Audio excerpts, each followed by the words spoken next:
Here are 5 Pilates exercises that anyone at any fitness level can do. So here's what I suggest. Either watch the quick video.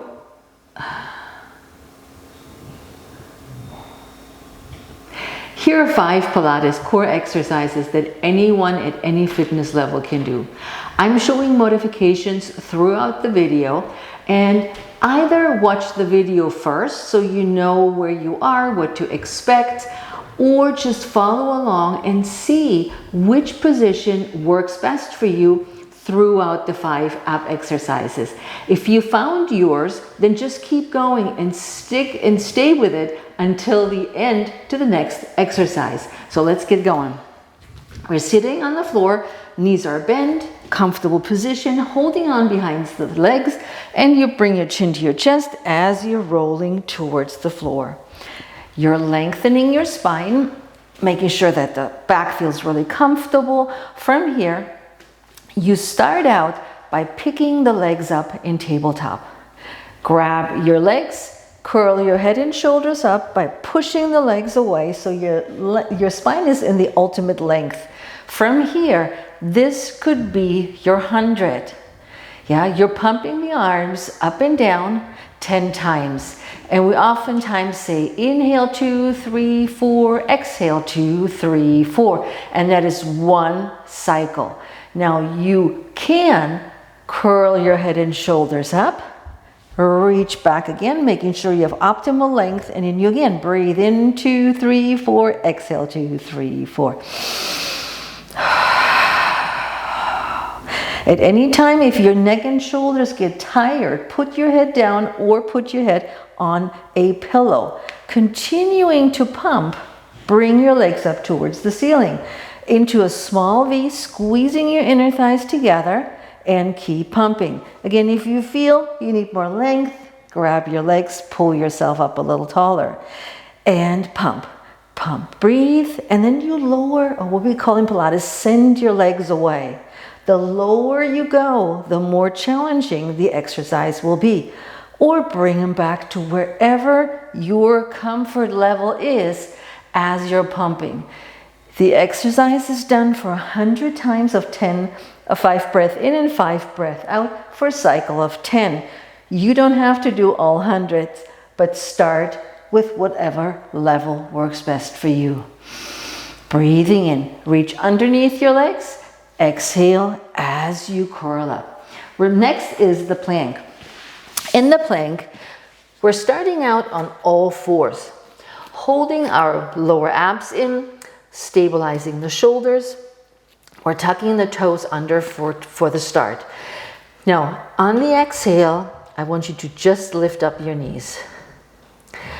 If you're lifting up your knees, you are in a plank.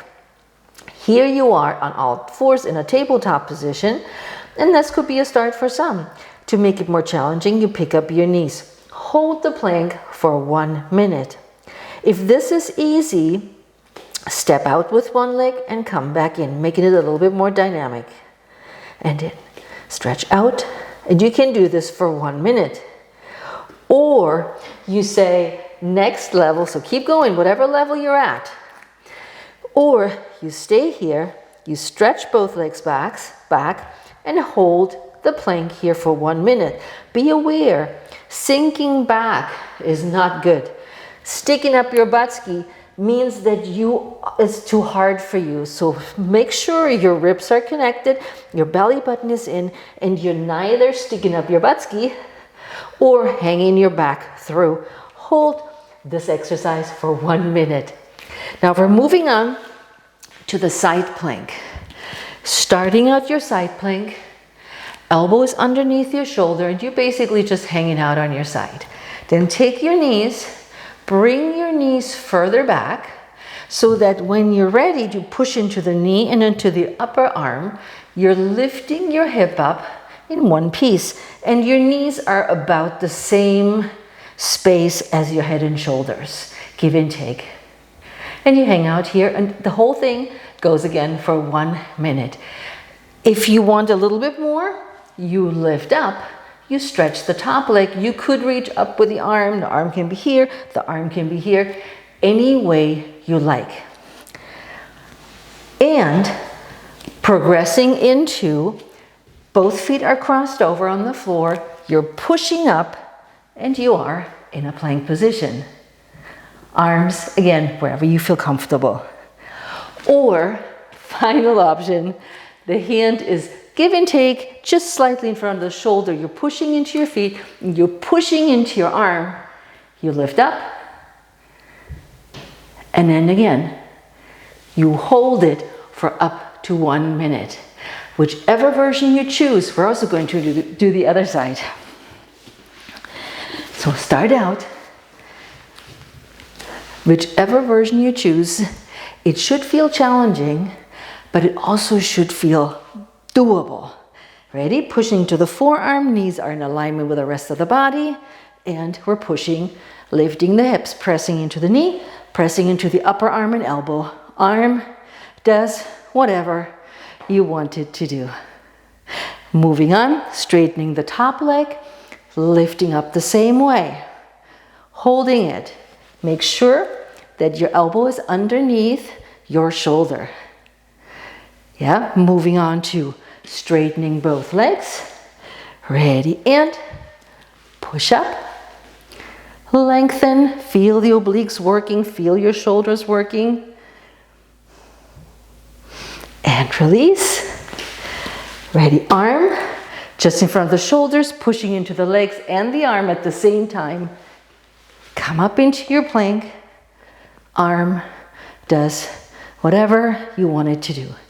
Hold for 1 minute, or hold it 30 seconds on the right and 30 seconds on the left. Next exercise, the dead bug. Dead bug is one of my main staples that all of my clients do, including myself. Roll onto your back. Get ready. Organize your body again. From here, knees are in tabletop to start with. Arms reach towards the ceiling. And then from here, you tap down right toe, left toe, making sure that you're not arching your back. Yeah, that you can't fit a hand underneath your back. Get as flat as you can by connecting your ribs and your hips to creating a flat back with a belly button in. Yeah, the legs are up so your back can be flat. Now after the toe taps, we're adding the arms. So right leg and left arm and right leg. Right arm and left leg. Now, to progress this exercise, you're straightening your legs towards the ceiling. Same thing, right arm, left arm, right leg, opposition. You know when the exercise is too difficult, when you feel discomfort in your neck or your back. If your tops of your legs working too much, just bend your knees a little bit. That's totally fine. Yeah, from the dead bug, you do about 10 on each side. And you breathe and you pick whichever version works for you. The leg does not have to touch the floor. Yeah, it stretches away from you and your upper body is really solid. And release, pull your knees into the chest. And finally, the crisscross. You're starting out with your feet on the floor, knees bent, hands behind the head. Curl your head and shoulders up by curling up from the rib cage, lengthening your spine.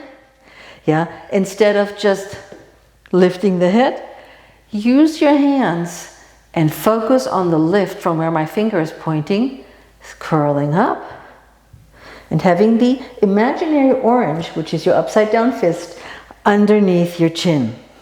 From here, you can start crossing over. Yeah, you've done this probably in other fitness classes or seen it somewhere. Yeah, but in Pilates, we're adding the legs. So we're adding the legs, and now you just leave the legs here as a progression, and you go across and across. Now watch, a common mistake of this exercise is this. Yeah, rolling side to side. I want you to lift and lower, lift and lower. Now adding the legs to it, yeah, is out and in and out and in. Yeah, if you feel that this is plenty, start with this. When you're ready, you're adding your upper body as you're lifting instead of rolling side to side. Again, the lower the leg goes, the more challenging it will be for your lower abs. Breathe.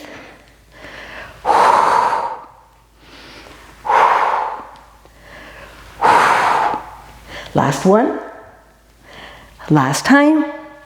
And release. Reach underneath your legs. Roll up into a seated position. The crisscross, do again about 10 on each side, so 20 altogether. If you have any questions, reach out to me at heike@heikeyates.com or find me on Instagram at Heike Yates or on Facebook at Heike Yates Pursue Your Spark for more questions or any more ideas.